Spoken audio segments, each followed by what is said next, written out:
Eu tenho certeza que você já ouviu falar de Isaac Newton, o pai da física newtoniana, não é? Como se fala. Ele formulou 3 leis da física, que quase todo mundo sabe, independentemente do tempo que já passou pela escola.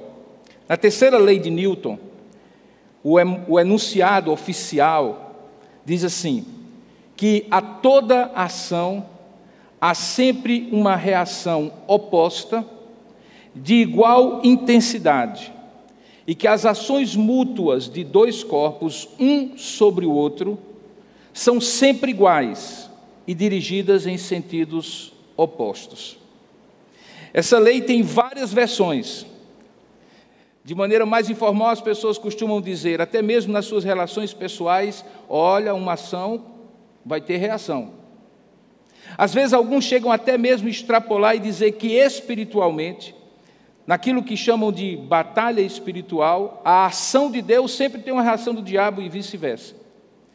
Mas o fato é que nesses 2 últimos casos, nas relações sociais e na relação espiritual de Deus e o seu adversário, há uma diferença brutal daquilo que Newton estabeleceu para explicar o comportamento dos corpos materiais entre si. Primeiramente, em relação às pessoas, nós não somos apenas corpos materiais, nós somos seres pensantes. E, consequentemente, temos o poder de decidir que reação nós vamos ter a qualquer ação que fizerem conosco. Nós podemos reagir ou não, podemos reagir de uma forma ou reagir de outra, com uma intensidade ou com outra, de modo que, de modo algum, nós somos apenas um ser que reage automaticamente como se fôssemos um corpo imaterial, sem raciocínio, sem emoções, sem ponderações e assim por diante. E no caso do mundo espiritual, assim chamado, colocar Deus e o seu adversário como polos opostos e equivalentes, obviamente que é um grande erro. Nós não somos maniqueístas, nós acreditamos que o Deus Todo-Poderoso é um só, e que o diabo, na linguagem do próprio Lutero, é o pobre diabo de Deus, porque tendo sido criado como anjo para glorificar a Deus, resolveu rebelar-se contra Deus, mas continua sendo e estando sob o controle de Deus.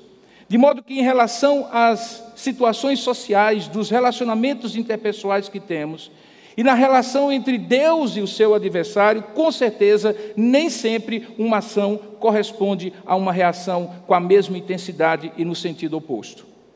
No texto que nós vamos expor hoje à noite, na continuação da nossa série de exposições no livro de Atos, que tem como título Edificarei a minha igreja, nós vamos ver um momento em que, na segunda viagem missionária de Paulo, isso fica claro, mais uma vez, quando a cada avanço do Evangelho e da fé cristã, levanta-se uma oposição e uma perseguição crescentes, uma reação oposta, mas que, de certa maneira, em muito, nem se compara com uma reação equivalente à ação de Deus expandir o seu reino por meio de sua palavra. Abra sua Bíblia, por gentileza, em Atos, capítulo 17, a partir do verso 15, 1 a 15, para refletirmos juntos sobre ação e reação na expansão da igreja, continuação da nossa série Edificarei a minha igreja. Atos, capítulo 17, de 1 a 15, nós vamos refletir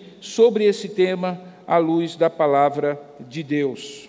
Espero que você encontre rapidamente, e se você já encontrou, por gentileza, acompanhe a leitura da palavra. Diz assim: tendo passado por Anfípolis e Apolônia, chegaram a Tessalônica, onde havia uma sinagoga de judeus. Paulo, segundo o seu costume, foi procurá-los, e por 3 sábados seguidos arrazoou com eles acerca das Escrituras. Paulo expunha e demonstrava ter sido necessário que o Cristo padecesse e ressurgisse dentre os mortos, e este, dizia Paulo, é o Cristo Jesus que eu vos anuncio. Lucas continua contando que, depois disso, alguns deles ali, no versículo 4, foram persuadidos e unidos a Paulo e Silas, bem como uma numerosa multidão de gregos piedosos e muitas distintas mulheres. Os judeus, porém, novamente movidos de inveja, trazendo consigo alguns homens maus dentre a malandragem, ajuntando a turba que estava ali, alvoroçaram a cidade e, assaltando a casa de Jasão, onde eles estavam hospedados, procuravam trazê-los para o meio do povo. Porém, não os encontrando, arrastaram Jasão e alguns irmãos perante as autoridades, clamando o seguinte: esses aí são aqueles que têm transtornado o mundo e eles chegaram também aqui, os quais Jasão hospedou. Todos estes procedem contra os decretos de César, afirmando ser Jesus outro rei. Essa era a acusação. Verso 8, Lucas continua dizendo: tanto a multidão como as autoridades daquela cidade ficaram agitadas ao ouvirem essas palavras. Contudo, soltaram Jasão e aqueles mais que com ele estavam, após terem recebido deles a fiança estipulada. E logo, durante a noite, ainda naquele dia, enviaram Paulo e Silas para a cidade de Bereia, e ali chegados, novamente dirigiram-se à sinagoga dos judeus naquela cidade. Ora, comenta Lucas, estes de Bereia eram mais nobres que os de Tessalônica, pois receberam a palavra com toda a avidez, examinando as Escrituras todos os dias, para ver se as coisas eram de fato assim. Com isso, muitos deles creram, mulheres gregas de alta posição e não poucos homens. Mas logo que os judeus de Tessalônica souberam que a palavra de Deus era anunciada por Paulo também em Bereia, foram lá excitar e perturbar o povo. Então os irmãos promoveram sem detença a partida de Paulo para os lados do mar, porém Silas e Timóteo continuaram ali em Bereia. Os responsáveis por Paulo, conclui Lucas, levaram-no até Atenas, capital da Grécia, e regressaram, trazendo ordem a Silas e Timóteo, que tinham ficado em Bereia, para que o mais depressa possível fosse ter com eles. Que Deus abençoe a sua palavra. Amém. Vamos orar juntos? Ó Deus amado e querido Pai, nós, neste momento em que nós vamos expor a Tua palavra, rogamos a Tua misericórdia e graça na medida em que ela, por si só, é suficiente para falar ao nosso coração, mas aprove ao Senhor que nós coloquemos a nossa atenção sobre o que lá está escrito, que acabamos de ler, e venhamos a expor para o Teu povo, Pai. Certamente, Senhor, essa é uma tarefa muito honrosa, mas que traz ao meu coração muito temor e tremor, como sempre, porque eu quero ser fiel a esta palavra e não apenas fazer comentários acerca dela. Por isso, usa, ó Deus, essa boca de um homem pecador no meio de outros homens pecadores, limpando-a e purificando-a com a brasa viva do altar, como fizeste com Isaías, e usa para a Tua glória aquilo que o Senhor colocou no meu coração para compartilhar com as ovelhas que o Senhor tem posto sob os nossos cuidados. Abençoa também aqueles que o Senhor trouxe nesta noite para estar conosco e talvez até mesmo aqueles que um dia vão ouvir essa mensagem que ficará à disposição na rede e da internet. Que o Senhor use tudo isso para a Tua glória, que fale ao nosso coração, abrindo o nosso entendimento para ouvir a Tua voz, para crer na Tua palavra, para obedecer à Tua vontade. É assim que nós te oramos e te agradecemos em nome de Jesus. Amém. Queridos, o meu objetivo nesta exposição é demonstrar que mesmo em meio a ações de oposição e de perseguição contra o Evangelho, é possível, e nós temos aqui um bom exemplo, perceber a reação diferenciada do que se poderia imaginar na postura dos apóstolos de Jesus. Meu objetivo também é que, percebendo isso, essa reação sirva para nós como modelo nesta noite, por mais que as nossas circunstâncias sejam diferentes das dele, porque ainda hoje, assim como naquela época, é válida e atual a verdade que a nossa luta não é contra a carne, não é contra o sangue, mas é contra dominadores, contra principados e potestades, contra dominadores deste mundo tenebroso. Sendo assim, nós precisamos aprender com Paulo, aprender com aqueles homens, como reagir quando ações de oposição e de perseguição são estabelecidas contra nós. E como eu tenho dito em outros momentos, em episódios anteriores dessa série, isso tem se tornado cada vez mais importante e relevante à medida que o Senhor se aproxima da sua volta e, obviamente, nós percebemos por todos os meios que a Igreja de Cristo é continuamente perseguida, seja de maneira contínua, de maneira pontual, de maneira direta ou indiretamente, de maneira sutil ou cruelmente. Nesse capítulo 17, Lucas, portanto, continua aquele mesmo padrão narrativo que ele já nos fez conhecer dos capítulos anteriores. Ele vai relatando os lugares por onde os missionários iam chegando com o Evangelho, e ele fazia isso, seja fosse como testemunha pessoal, alguns momentos, ou registrando aquilo que, depois do acontecido, os que estavam presentes disseram para ele, e ele, então, inspirado pelo Espírito, escreveu Atos dos Apóstolos. Observe que, logo no começo, Lucas situa, voltando seus olhos para o texto, aquele momento onde eles estavam. O verso 1 diz que eles tinham passado por 2 cidades onde não havia judeus em quantidade suficiente para ter uma sinagoga, Anfípolis e Apolônia, vindo de Filipos, onde nós tivemos o nosso último episódio, e chegaram a Tessalônica. Tessalônica era não apenas a capital, mas era a principal cidade da Macedônia. E embora Paulo e os seus companheiros tivessem começado o trabalho de evangelização no velho continente, na Europa, fundando a primeira igreja na Europa, na cidade de Filipos, é Tessalônica a cidade que acaba se transformando no grande arauto, na grande cidade que repercute o Evangelho para toda a Grécia e também para todo o Império Ocidental, a parte ocidental do Império Romano. Tanto é que quando Paulo vai escrever a sua primeira carta aos Tessalonicenses, no capítulo 1, verso 8, Tessalonicenses 1, 8, diz assim: porque de vós repercutiu a palavra do Senhor, não só na Macedônia, onde eles estavam, e na Acaia, onde estava Corinto, mas também por toda parte se divulgou a vossa fé para com Deus, a tal ponto de não termos necessidade de acrescentar coisa alguma. Portanto, aquela cidade era estratégica para Paulo. Paulo chega a escrever depois 2 cartas apostólicas para ela, para instruir aquela igreja naquilo que ele presencialmente já tinha ensinado nesse período, que não é restrito a apenas 3 semanas, mas que no caso específico é dito que aconteceu esses fatos ao longo de 3 sábados seguintes. Portanto, a importância de Tessalônica fica evidente quando Paulo, então, demonstra que ali, e a partir dali, todo o Evangelho repercutiria para a Europa. Observe ainda que, novamente, Lucas registra em Tessalônica o lugar específico onde Paulo começa a sua obra. Ainda no verso 1 diz que ali havia uma sinagoga de judeus. E que, segundo Lucas, Paulo passou 3 sábados seguintes, lá em Antioquia da Pisídia, você lembra, foram 2 sábados, aqui são 3 sábados, fazendo aquilo que costumeiramente ele fazia quando começava a evangelização numa cidade a partir da sinagoga.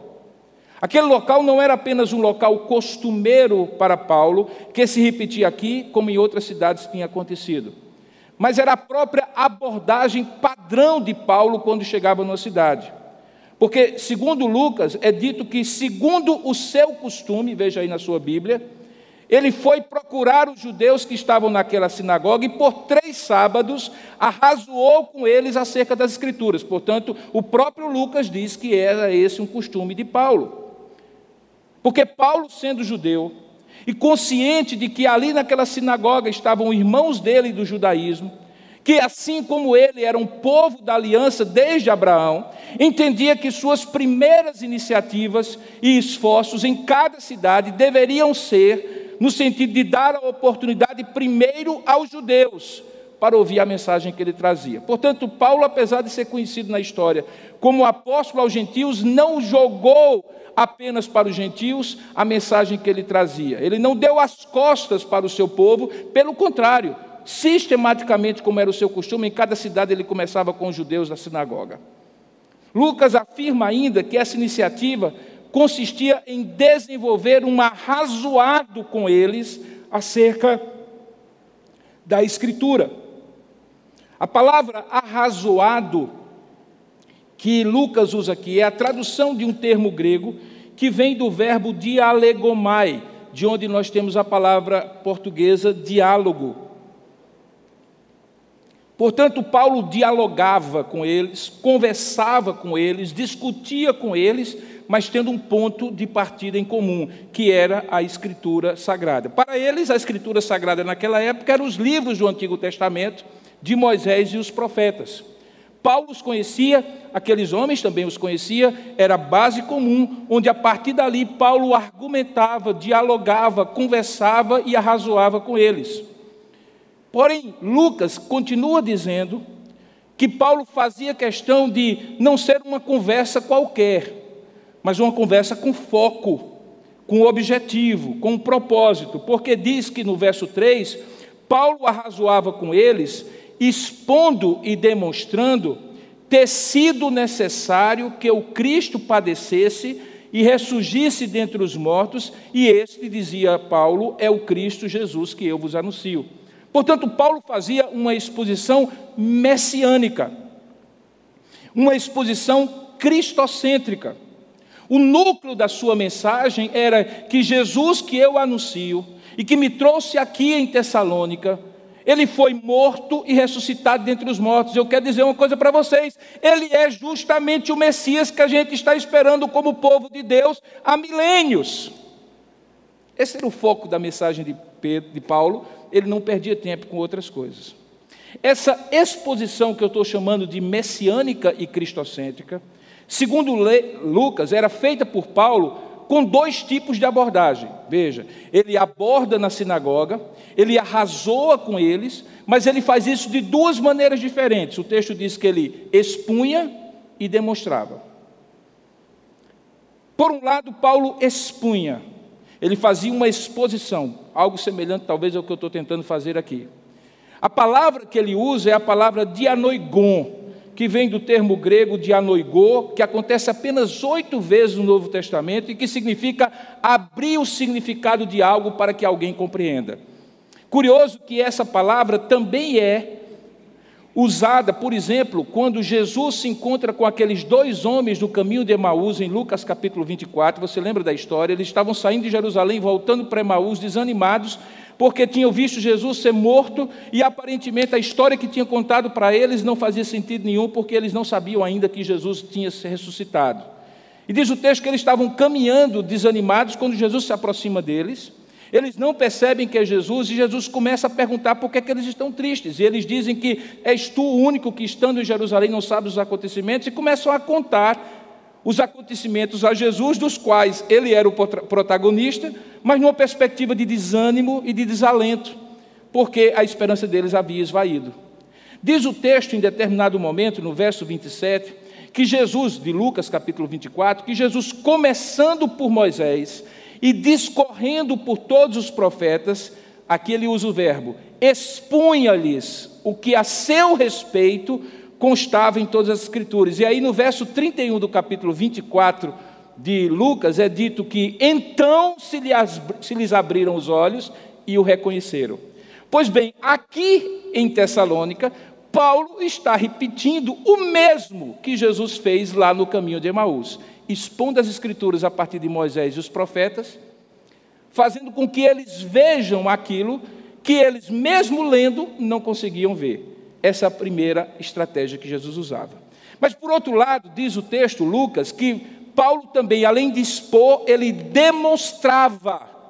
E o verbo aqui é um verbo complicado de dizer, é o verbo paratitemenos, que significa colocar algo diante dos olhos deles. Por exemplo, quando alguém colocava um prato de comida à mesa, ele usava esse verbo dizendo assim, aqui está a comida, veja se você vai querer comer. Em alguns outros lugares, nas 19 vezes que aparece no Novo Testamento, esse verbo é usado como fornecer evidências ou provas sobre algo, como colocar uma comida espiritual e dizer assim, veja se ela lhe apetece, veja se você quer comer tudo, aos pouquinhos, se você vai rejeitar o prato, se você vai comer até limpar o prato. Era isso que Paulo estava fazendo, abrindo o leque, o menu da Escritura Sagrada, dizendo assim, veja a comida deliciosa que é esta verdade do Evangelho. Da mesma maneira, é exatamente isso que Paulo faz, porque no verso 4, Lucas diz que, por um lado, alguns deles resolveram comer essa comida. Veja no verso 4 que diz que alguns deles, depois da demonstração de Paulo, da exposição de Paulo, diz o texto que em Atos capítulo 17, verso 4, que alguns deles foram persuadidos, convencidos, e se uniram a Paulo e Silas. E não foi pouca gente, diz Lucas, que foi uma numerosa multidão, além destes, de gregos piedosos e muitas distintas mulheres. Por outro lado, no verso 5, como a toda ação corresponde uma reação, é dito que a reação contrária, de parte dos que tiveram a exposição e a demonstração de Paulo, foi negativa. Veja no verso 5 que é dito o seguinte: os judeus, porém, movidos de inveja, é a segunda vez que essa expressão aparece no linguajar de Lucas, falando sobre a reação dos judeus, trazendo consigo alguns homens maus dentre a malandragem, ajuntando a turba, alvoroçaram a cidade e, assaltando a casa de Jason, onde eles estavam hospedados, procuravam trazê-los para o meio do povo. Então Lucas novamente começa a detalhar que, se por um lado a ação do Evangelho produziu uma reação de novos convertidos, de diferentes segmentos sociais e religiosos, que reagiram positivamente, dentre eles judeus que foram persuadidos de que Jesus era o Messias que esperavam, e até mesmo uma numerosa multidão de gregos piedosos, ou seja, de judeus, de homens que não eram judeus, mas gostavam do judaísmo, frequentavam a sinagoga. Lucas também diz que, no entanto, outros tantos homens maus, assim chamados, chegaram a alvoroçar uma malandragem, uma turma que estava ali sempre para fazer confusão, e chegaram a ponto de tentar um sequestro na casa de Jason, onde eles estavam hospedados. Veja aqui, então, reações positivas e reações negativas. Isso não é diferente, irmãos, daquilo que Filipos experimentou e que Lucas registrou no capítulo anterior, onde também lá, e você se recorda, o próprio Paulo e Silas, o seu companheiro, chegaram a ser presos. Nós estamos, então, vendo aqui um padrão de ação e reação muito comum. Na medida em que o Evangelho crescia, Paulo pregava, o reino de Deus se expandia, havia reações. Algumas delas positivas, gente convertida de vários segmentos sociais e religiosos. Lucas faz questão de registrar isso para mostrar que o Evangelho não era apenas para os desesperados, econômica e socialmente falando. E também, infelizmente, reações negativas.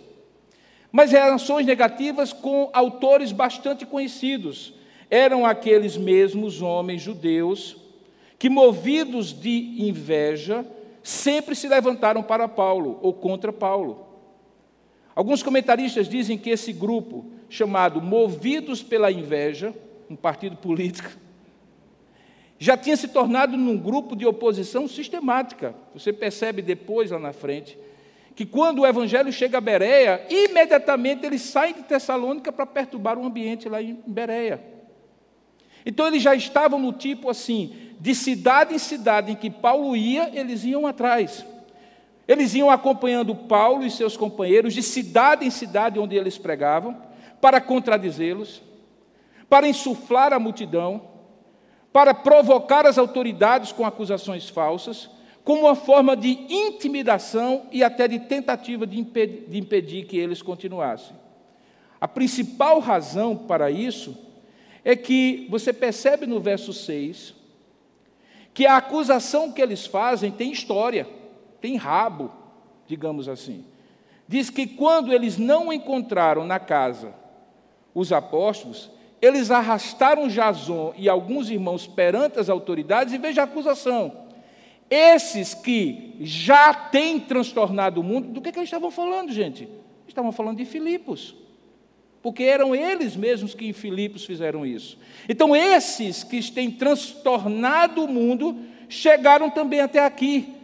E a mesma acusação que eles fazem lá em Filipos, eles fazem aqui em Tessalônica.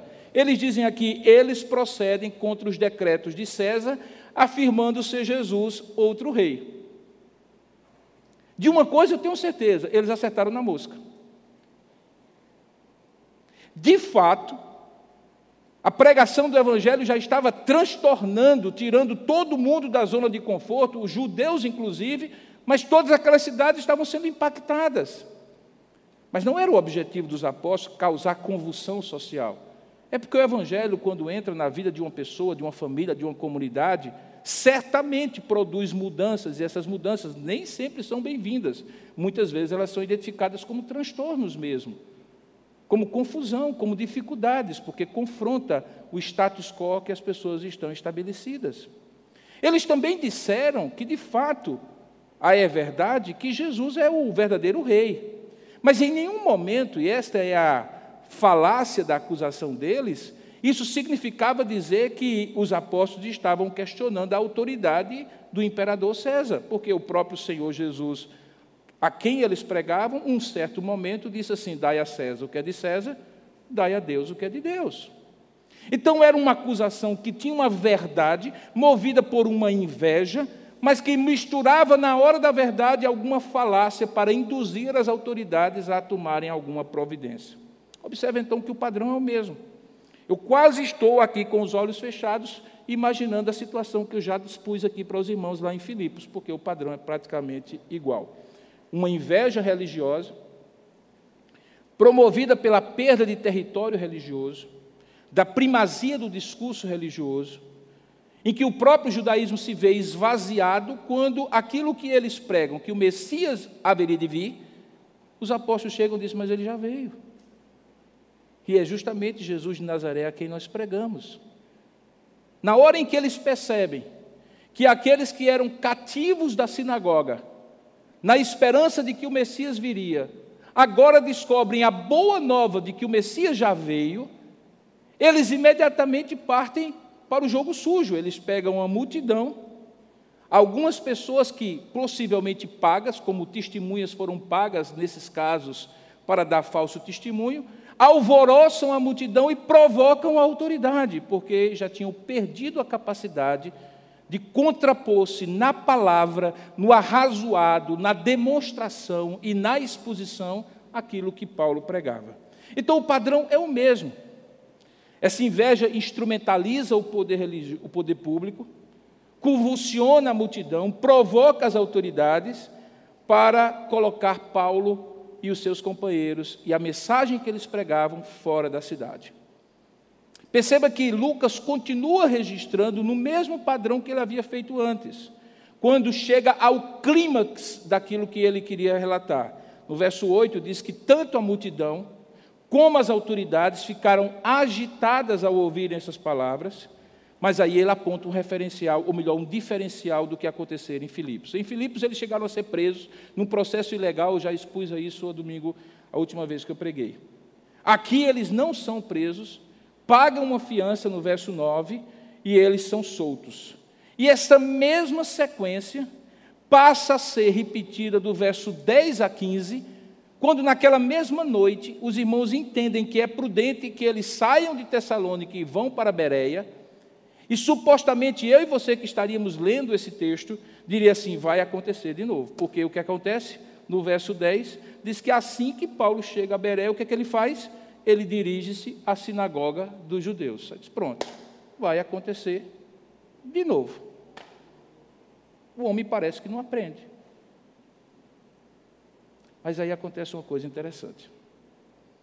Aqui Lucas faz um registro de uma diferença significativa, mas não na ação de pregar. Paulo possivelmente arrazoava, expunha e demonstrava ser Jesus o Cristo em Bereia, assim como ele tinha feito em Tessalônica, assim como ele tinha feito em Filipos, assim como ele tinha feito em Antioquia da Pisídia, em Listra, em Icônio e em Derbe, porque a mensagem não muda. Certamente ele haveria de enfrentar também uma reação, e Lucas inclusive registra, mas há um diferencial.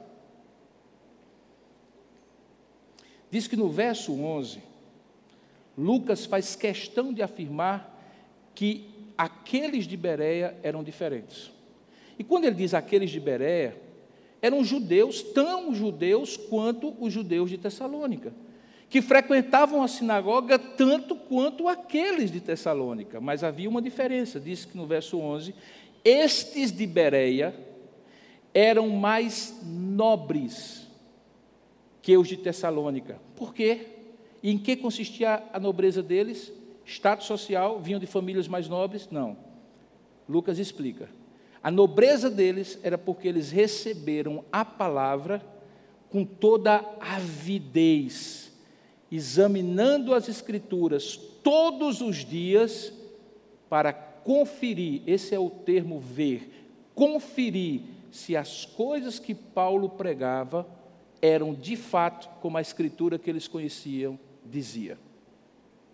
A nobreza deles consistia em duas atitudes de reação à mensagem de Paulo.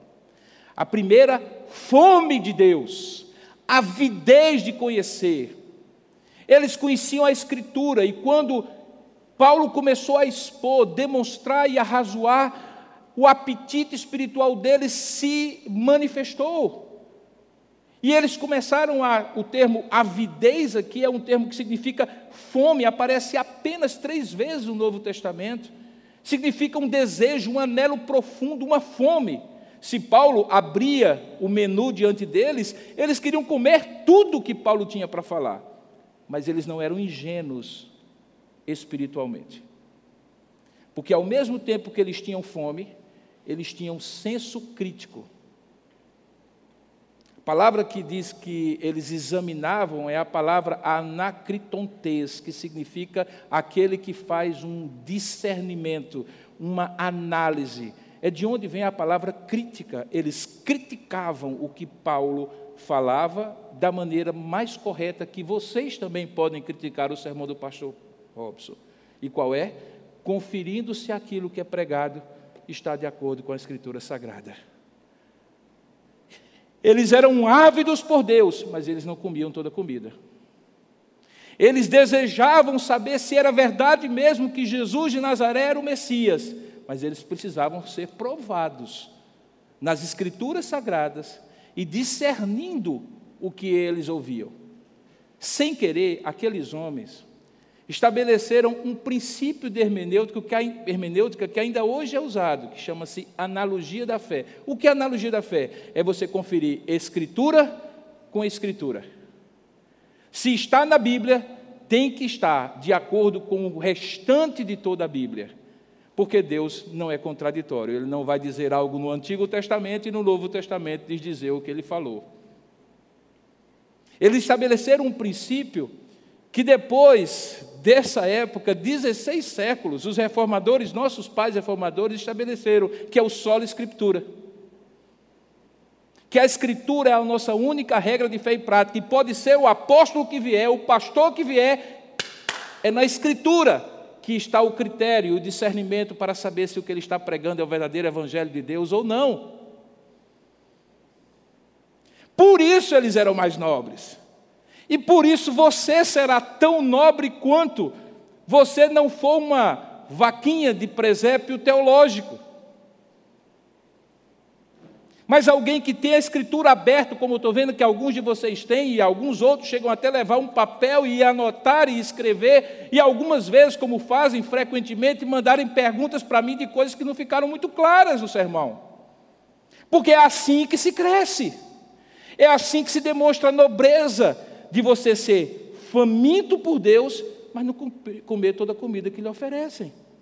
Porque nem tudo que é oferecido em nome de Deus é saudável para você comer.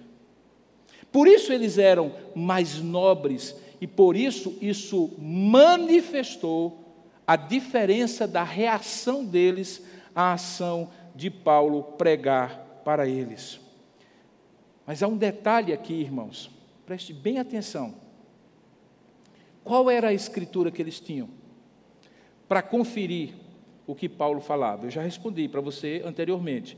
Era a Escritura do Antigo Testamento, o que Moisés e os profetas escreveram. Aquilo que nós chamamos de Antigo Testamento, que é a parte comum da Bíblia que nós, os judeus, temos, era a Escritura que eles tinham. O Novo Testamento ainda estava sendo escrito. Nessa ocasião, nem tinha sido escrito nenhum texto.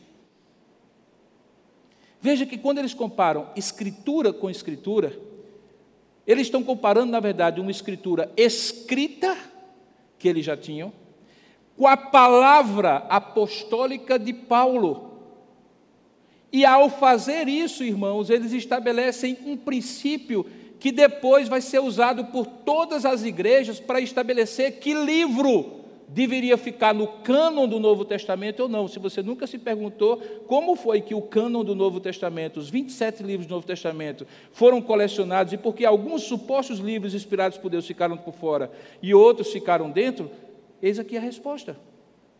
Quando alguém escrevia em nome do apóstolo Paulo, sendo ele ou não, em nome do apóstolo Pedro, em nome do apóstolo João, e mandava uma epístola para a igreja em Tessalônica, os anciãos de Tessalônica, os presbíteros da igreja, liam aquela carta, conferiam com a escritura do Antigo Testamento que eles tinham, como judeus, a maior parte das igrejas começaram como igrejas judias, convertidas, mas de origem judia, e conferiam com aquilo que eles tinham ouvido do próprio apóstolo quando estivera com eles da primeira vez.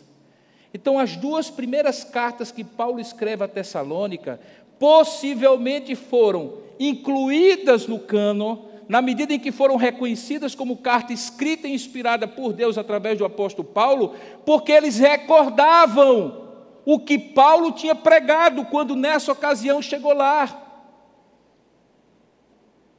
Tessalônica e Bereia são duas cidades muito pertinho. Alguns comentaristas dizem até mesmo que as cartas que Paulo escreve a Tessalônica são, na verdade, cartas para aquela região ali onde aquelas duas igrejas foram fundadas. Portanto, eles conferiam o que era pregado como palavra de Deus, como eu espero que você compreenda que o que está sendo pregado aqui é a palavra de Deus, ainda que não fosse inspirada por mim, nem por Deus, é apenas a pregação da palavra e a exposição da verdade inspirada, com aquilo que era inspirado, fazendo com que aquilo que o homem fala, seja ele quem for, tenha que se submeter àquilo que Deus registrou na sua palavra, e esse é o princípio que nos move. Na igreja protestante, reformada, nós não temos dogmas, verdades autoproclamadas, autodeclaradas e inquestionáveis. Nós temos doutrinas. E as doutrinas da palavra de Deus precisam ser da palavra de Deus e não de uma particular interpretação de quem quer que seja. Por isso, aqueles irmãos ali em Bereia eram nobres. Eles entenderam pela pregação de Paulo que, de fato, Jesus era o cumprimento das promessas e profecias. Logo, eles entenderam que Jesus veio para eles, como judeus que eram. Sabe, irmãos, Lucas poderia, nesse momento, encerrar o seu relato e dizer assim: entenderam como o evangelho chegou em Tessalônica e em Bereia? Viram a diferença de um para outro? Viram como a ação de perseguição é a mesma, mas a reação foi diferente? Ok, vocês viram, ok, tudo bem. Mas ele vai um pouquinho além. Nos versos seguintes, ele agora mostra uma reação negativa que prova o valor do que os bereanos fizeram. Veja que, diz o texto, que diante daquela reação positiva dos bereanos, outra reação negativa foi trazida pelos judeus de Tessalônica, não satisfeitos com o que eles já tinham feito na própria cidade deles, e Lucas registra no verso 13, que logo que os judeus de Tessalônica souberam que a palavra de Deus era anunciada por Paulo, também em Bereia, foram lá perturbar o povo. O que é que Paulo, ou melhor, o que Lucas está fazendo aqui? Ele está mostrando que uma mesma palavra que foi pregada aqui e aqui, teve uma reação negativa em Tessalônica que se perpetua, apesar de alguns serem salvos. Enquanto que aqui teve uma reação positiva, do mesmo grupo que aqui reagiu negativamente, mas aqui, com avidez e senso crítico, recebeu a palavra e foi abençoado por ela. No versículo 14 e 15, Lucas termina essa sessão preparando o terreno, dizendo que quando aqueles que chegaram de Tessalônica excitaram e perturbaram o povo de Bereia, os irmãos de Bereia, sem detença, sem demorar, promoveram a partida de Paulo para os lados do mar. E os lados do mar eram os lados de Atenas, capital filosófica da Grécia. Silas e Timóteo ficaram lá, e Atenas recebe o apóstolo Paulo. Quem levou Paulo para Atenas volta para Silas e Timóteo dizendo assim: Paulo mandou dizer que assim que terminar a obra aqui, corra para lá, porque lá é muito estratégico. Mas enquanto eles não chegaram, acontece o famoso episódio de Paulo pregando no Areópago, que será objeto da minha próxima exposição. Irmãos, o que é que nós podemos aprender com essas ações e reações descritas aqui, como eu expus para vocês? Em primeiro lugar, o diferencial não é a ação, o diferencial é a reação. O mesmo evangelho é pregado aqui, o mesmo evangelho é pregado aqui. A ação de se opor acontece em Tessalônica, acontece em Bereia.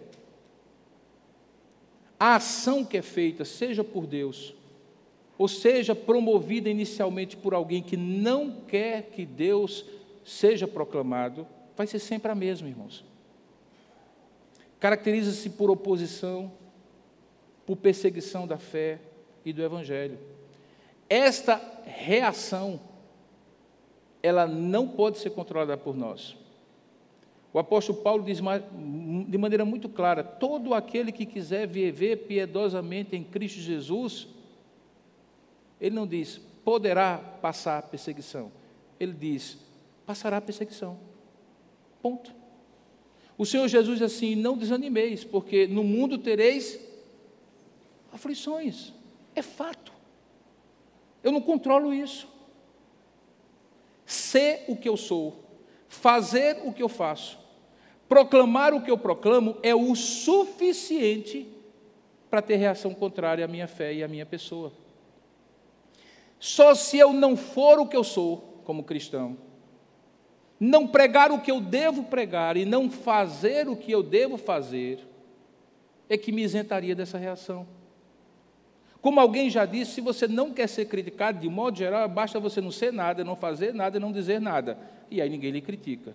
Do ponto de vista espiritual, basta você não ser cristão, não pregar o Evangelho e não fazer as obras de Deus. Aí ninguém vai lhe criticar. Não haverá reação nenhuma. Mas se você for o que você tem que ser, se você pregar o que você tem que pregar, se você fizer o que você tem que fazer, pode ter certeza, todo aquele que quiser viver piedosamente em Cristo Jesus padecerá perseguição. Perseguição e oposição é o que temos para o almoço, irmãos. Não é uma opção. Esse é o que devemos esperar. É o incontrolável. Como eu costumo dizer, e é bom você sempre lembrar, vida cristã não é descer para brincar no parquinho. É ser convocado para um campo de batalha. Por isso que é tão incompreensível que eu não perceba que na hora em que eu acordo e eu vou sair para a vida, porque até então eu estava deitado, inerte e inconsciente em certo sentido, e eu vou sair para a vida, e a vida é meu lugar de trabalho, meu lugar de estudo, o condomínio onde eu moro, as pessoas com quem eu me relaciono, eu saia como se eu estivesse indo para a praia, sem me preparar espiritualmente. Em dias cada vez piores, em que desde aquela época o apóstolo Paulo, escrevendo aos Efésios, diz assim: tomai, pois, toda a armadura de Deus. Eu não posso sair como se eu estivesse descendo para brincar no parquinho. Eu tenho que saber que na hora em que eu ponho o pé para o lado de fora da cama, oposição está me aguardando. Quer eu faça muita coisa, quer eu não faça nada, só pelo fato de eu ser quem eu sou, crer no que eu creio, pregar o que eu prego e, eventualmente, fazer a obra de Deus.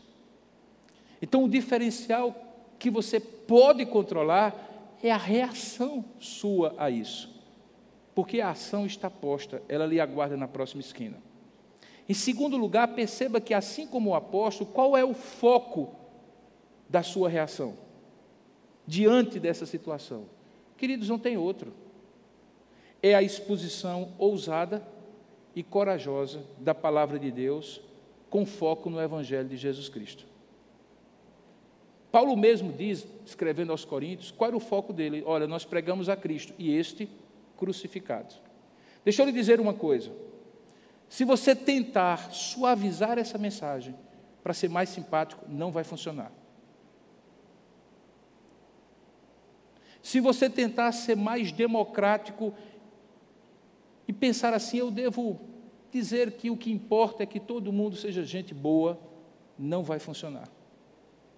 Isso não vai lhe tirar do foco da oposição. Não significa que você deve chamar ninguém para briga, não é isso que eu estou falando.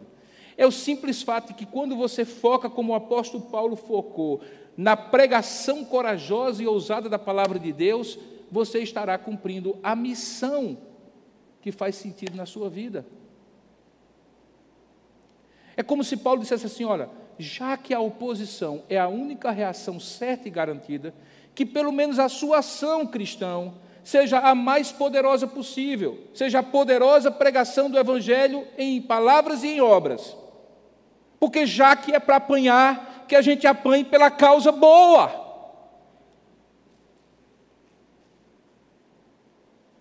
Tanto é que Paulo, quando escreve aos Romanos, na capital do império, diz, olha, por isso eu não me envergonho do Evangelho de Cristo. Porque ele é o poder de Deus para a salvação de todo aquele que crê, primeiro do judeu, também do gentio. E Paulo não era um kamikaze, irmãos, espiritual, mas ele tinha uma noção muito clara de que não tinha como ele suavizar a mensagem. Ele poderia ser até estratégico na abordagem. Ele poderia até balizar a sua linguagem para chegar ao coração das pessoas. Ele poderia até ver que em determinado lugar a melhor maneira de fazer assim é dessa forma e fazer assim é dessa outra forma. Tudo isso fazia parte da estratégia de comunicação de Paulo. Mas quando você apertava o que Paulo falava, saía o sumo concentrado de que o Evangelho é o poder de Deus para a salvação de todo aquele que crê. E ele não se mexia disso um palmo sequer. Então, suavizar o Evangelho não nos isenta da perseguição. Em terceiro lugar, nós aprendemos que a reação com resultados positivos àquilo que nós, como os apóstolos fizeram, é mais importante do que as reações negativas. E em alguns casos, esse resultado positivo é até em maior número. Você vê a quantidade de pessoas que se converteu. O foco, às vezes, quando a gente lê esse texto, é a oposição, a oposição, a oposição. Mas conte depois em casa quantas vezes o apóstolo Paulo fala muitos homens, muitas mulheres, muitos se converteram e assim por diante. No dia de Pentecostes, muitos zombaram dizendo que os apóstolos estavam embriagados 9 horas da manhã. Mas o foco lá não é dizer que a reação negativa é mais importante, é dizer que 3.000 se converteram naquele dia.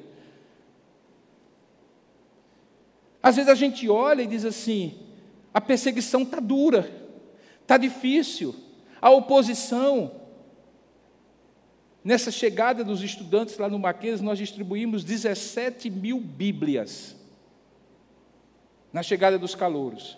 E eu conversando com os capelães, perguntei para eles, e aí, como é que vocês se sentiram? Foi uma ação diferente que a gente fez, ganhava uma camisa, ganhava uma Bíblia, tinha a oportunidade de evangelizar, a gente queria que a primeira pessoa que eles encontrassem na instituição, quando voltaram presencial, fosse um capelão, e assim por diante, distribuímos as equipes nas 4 entradas, entregávamos marcadores de páginas, Bíblias e assim por diante. Aí um dos capelães disse assim, eu fiquei triste porque, de vez em quando, um devolvia a Bíblia. E eu disse, faça uma conta de quantos ficaram com a Bíblia versus quantos devolveram. Porque quando eu recebi de volta, eu só recebi 100 e poucos. Para 17.000, é uma diferença enorme. Você percebe como a gente, às vezes, tem a tendência de olhar a reação negativa, a cara troncha, o impropério contra a gente. E às vezes a gente perde aquela essência que todo bom vendedor sabe, que o não a gente já tem, a gente vai em busca do sim. Que o não já está posto, porque a reação é essa mesma. Não há comunhão entre luz e trevas. Você está vindo com uma mensagem que vai tirar a pessoa da zona de conforto, e ninguém quer mudar, todo mundo quer mudança, mas desde que eu não mude. E o Evangelho muda, incomoda, confronta, traz arrependimento de pecados. A ferida que é untada com o óleo da graça de Deus é exprimida com a proclamação do Evangelho para que haja arrependimento. E às vezes o foco da gente é que a reação negativa chama a atenção, mas olhe, frequentemente, um só, quanto mais quando são muitos, que se entrega pela pregação verdadeira do Evangelho, vale muito mais, segundo a palavra do próprio Senhor Jesus, que mais vale uma vida do que o mundo inteiro, do que uma reação negativa maciça. Porque nós não estamos recebendo comissão pela quantidade de pessoas que nós conquistamos para Cristo. A única coisa que Deus deseja de nós é que sejamos fiéis no nosso testemunho, e Deus vai dar os frutos da maneira como Ele pode e quer dar. Seja tão somente fiel e deixe o restante com Deus. Em outras palavras, como alguém já disse, você está no departamento da proclamação. O departamento da estatística é com o Espírito Santo. Ele é que vai fazer a contagem. Você lembra que no começo da mensagem eu falei da terceira lei de Newton, né? Hoje a gente está tendo aula de física aqui. Pois eu quero agora mencionar a primeira lei de Newton, também chamada de princípio da inércia. Quando a gente escuta isso, a gente já saca o que é. O enunciado formal de Newton é o seguinte: todo o corpo continua em seu estado de repouso ou de movimento uniforme em uma linha reta, a menos que este corpo seja forçado a mudar aquele estado em que ele se encontra por forças aplicadas sobre ele. O princípio da inércia é nada mudar se nada for feito. Se não se aplicar força sobre o que está, da maneira como está, vai permanecer como está. Agora eu quero dar uma versão espiritual para encerrar o meu sermão para vocês. A versão espiritual da primeira lei de Newton para os membros da Igreja Presbiteriana de Tambaú é a seguinte: todo crente continua em seu estado de inércia espiritual, acomodado, sem orar, buscar a Deus e buscar a sua palavra, totalmente desmobilizado para a missão que Deus tem para ele, a menos que ele seja forçado a mudar desse estado por uma grande oposição e perseguição, que são aplicadas não pelo diabo, mas por Deus, para que ele mude, mesmo que Deus use o diabo e seus instrumentos. Portanto, perseguição é a oportunidade que Deus está lhe dando de tirar você da sua zona de conforto, tirar você da sua inércia. Quando a gente passa luta e problema, a gente ora mais, a gente busca mais a Deus, a gente busca caminhar mais com Deus. Quando a gente é levado a circunstâncias, quando o nosso grupo de apoio nos é tirado e a gente vai para uma outra cidade, especialmente quando a gente ainda é muito jovem, a nossa fé é chacoalhada porque não temos aquela comunidade que nos dava segurança, e agora é que nós temos que provar se aquilo que nós cremos é consistente, congruente com aquilo que nós vamos viver. E é nessa hora que nós saímos da nossa zona de conforto, empurradas, às vezes, pela oposição, pela perseguição, para cumprir a vontade de Deus. Em outras palavras, não reclame quando houver oposição a você. Significa que você está indo na direção certa. Não murmure se a luta é renhida. Significa que você está na frente de batalha certa. Não se queixe quando as ondas do mar batem contra o casco do seu navio. É porque você está no mar. Porque navio é para estar no mar. Seguro era se você estivesse no porto. Mas Deus não lhe criou para estar no porto. Deus lhe criou para estar no mar. O que Deus quer ver, meus irmãos, por causa de tudo isso, é qual é a sua reação. Se você vai ser nobre de coração, como os de Bereia, que com avidez e senso crítico faz a leitura daquilo que lhe é ministrado para crescimento espiritual seu, ou se você vai ser como os de Tessalônica, que não são nobres como os de Bereia. E sobre isso eu encerro com a recomendação que um outro apóstolo fala na sua primeira epístola, a primeira epístola de Pedro, capítulo 4, a partir do verso 12. Veja se não é como se Pedro estivesse falando em pleno século 21, no ano de 2022, para cada um de vocês, que amanhã estará no campo de batalha, que não é um parquinho de diversão. Pedro diz assim: amados, não estranheis. 1 Pedro capítulo 4, verso 12. Não estranheis o fogo ardente que surge no meio de vós, destinado a provar-vos, como se alguma coisa extraordinária estivesse acontecendo com vocês.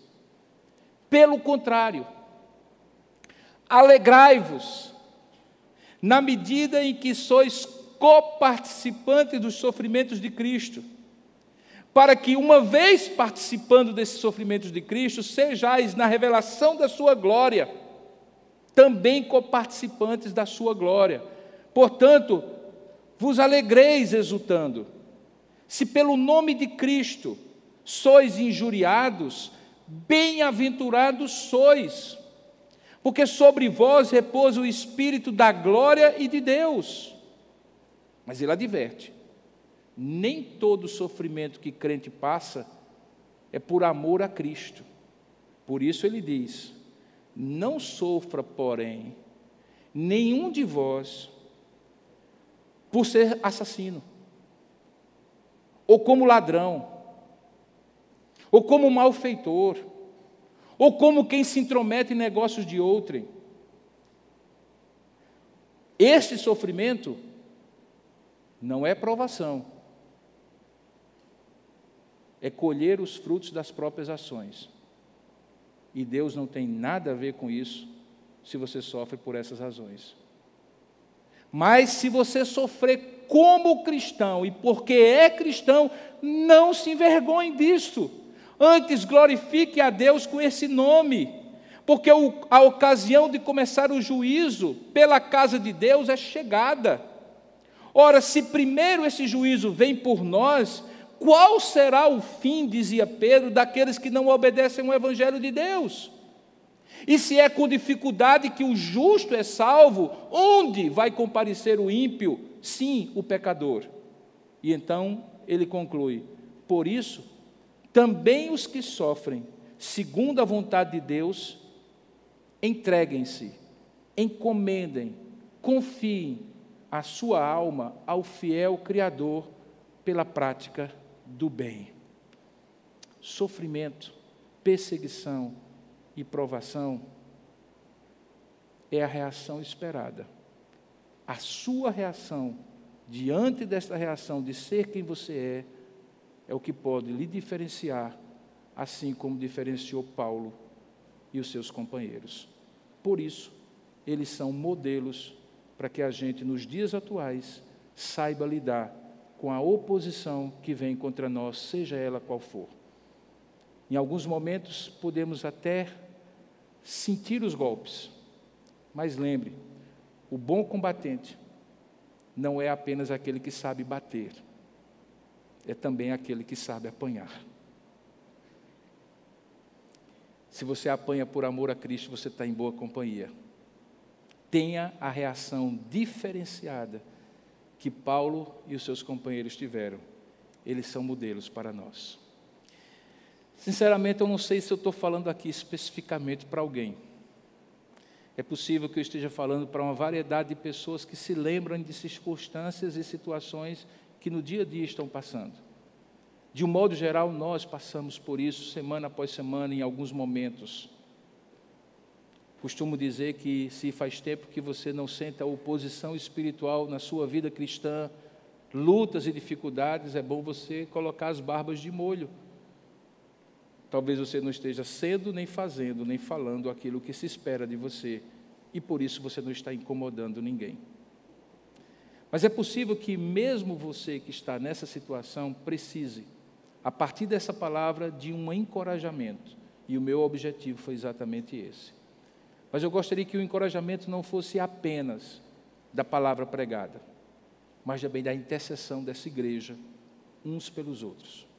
Por isso eu lhe convido, mesmo assentado onde você está, a curvar a sua cabeça, a fechar os seus olhos e a dizer assim: Senhor, o Senhor me fez lembrar esta luta específica que eu estou passando, esta oposição específica que eu estou vivendo, essa dificuldade, essa reação negativa que eu estou enfrentando na minha casa, no meu ambiente de trabalho, no lugar onde eu moro, por isso ou por aquilo. E eu gostaria que, junto com o povo de Deus, você colocasse isso e dissesse assim: Senhor, está nas tuas mãos. Eu quero ter a reação diferenciada que Paulo teve. Não diluir a palavra, vivê-la com integridade, suportar o dano e o sofrimento, e confiar que o Senhor chamará o feito à ordem, se não aqui, no dia mais glorioso para aquele que confia em Ti, que é o dia da volta do Senhor Jesus. Essa é a nossa oração e a nossa reação. Vamos orar juntos por isso? Coloque sua vida diante de Deus, você que está aqui ou você que está à distância. Ó Deus amado e querido Pai, nós nos entregamos a Ti como o Teu apóstolo Pedro nos recomenda, encomendamos a nossa alma a Ti, não porque queremos de imediato partir desta vida enquanto o Senhor tiver missão para nós aqui, mas porque não temos ninguém em quem depositar a nossa vida, em mãos tão seguras como as Tuas. Pai, nós somos Teus, nós não somos filhos sem dono, cachorros sem dono, somos ovelhas do Teu pastoreio. O Senhor nos tem nas Tuas palmas das mãos e o maligno não nos arrebatará delas, diz a Tua palavra. E se nós tivermos que passar por lutas e provações, nós queremos tão somente que o Senhor nos dê a paz que excede todo entendimento reinando no nosso coração. A consciência plena de que não estamos passando por lutas porque pecamos contra Ti, mas porque fomos fiéis a Ti. Que esta paz nos dê o acalanto, a serenidade, a perseverança de suportar as lutas, sejam elas quais forem.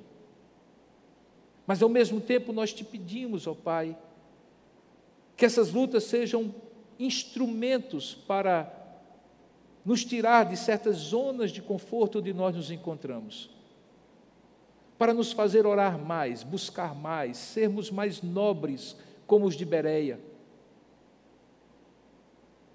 Ajuda-nos, ó Pai, a compreender que o Senhor nos molda por meio das lutas e das dificuldades, para sermos mais parecidos com Cristo, para darmos melhor testemunho do Senhor, que na fraqueza se fez forte, que como cordeiro mudo perante os seus tosqueadores, suportou a vergonha e a injustiça. E diz a Tua palavra que Jesus assim o fez, diante da antevisão gloriosa da sua ressurreição. Da mesma maneira nós possamos, ó Pai, antever que a nossa leve e momentânea tribulação não há de se comparar com o peso de glória que nos está reservado. Que nas lutas deste mundo nós somos mais do que vencedores em Cristo Jesus, ainda que em algumas batalhas pareçam que nós fomos derrotados. Mas que nós temos um Redentor que vive, que por fim se levantará sobre a terra e nos recolherá para si como filhos amados, para aquele lugar onde nem olhos viram, nem ouvidos ouviram, nem jamais passou pelo coração humano que Ele tem reservado para nós. Que essa esperança da glória vindoura, ó Pai, nos leve a focar na pregação do Evangelho, pelo testemunho singelo e simples do dia a dia, pela prática de uma vida piedosa, de um testemunho verdadeiro e vibrante da Tua presença na nossa vida, do poder do Teu Evangelho na nossa existência, de como Ele nos transformou em filhos amados Teus, que suportam as provações, porque tem em Jesus, o autor e consumador da nossa fé, o maior exemplo e modelo de quem resistiu até passar pela morte e morte de cruz, porque foi obediente, a si mesmo se esvaziou, e Deus o exaltou sobremaneira, a ponto de que um dia todo joelho se dobrará e toda língua confessará que Ele é o Senhor, e nós estaremos lá para ver que os perseguidores do tempo presente se dobrarão diante do nosso amado Senhor e Salvador Jesus Cristo e confessarão que Ele é o Rei dos Reis e o Senhor dos Senhores. Ó Pai, nos faz compartilhar dos sofrimentos de Cristo na antevisão da glória que também compartilharemos. Ensina-nos a viver assim, Pai, porque não somos deste mundo, nem aqui ficaremos. É assim que nós te oramos, em nome e para a glória do Senhor Jesus. Amém e amém, Senhor.